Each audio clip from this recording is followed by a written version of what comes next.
What's up everybody? Hapa ni Lakoma TV, jina langu naitwa Ampo and stories za mjini bana ni kuhusiana na sura ya mtoto wa Paula ambayo since amezaliwa mwaka jana mwezi wa 5 hatujawahi kuona sura yake, yani hata muonekano ule kusema jamani mtoto atakuwa anafanana na Omari ama mtoto atakuwa anafanana na Paula ama atakuwa anafanana na Kajala bibi yake.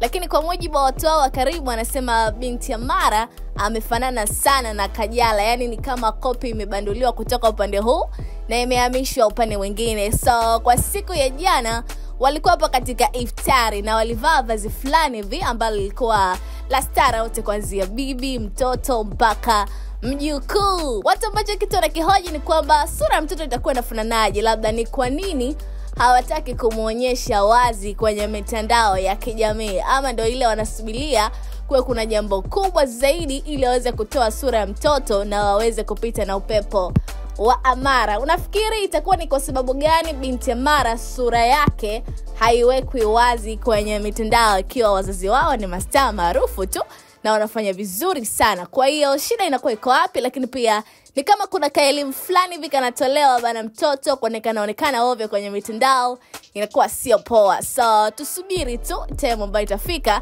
lakini nijibia hapa kupitia comment uniambie unahisi ni kwa nini Amara anafichwa sura. Thank you for watching. My name is Ampo na hii hapa ni Lakoma TV. Usiache kufuatilia mitandao yetu ya kijamii huko YouTube, usubscribe, lakini pia TikTok pamoja na Instagram as Lakoma TV.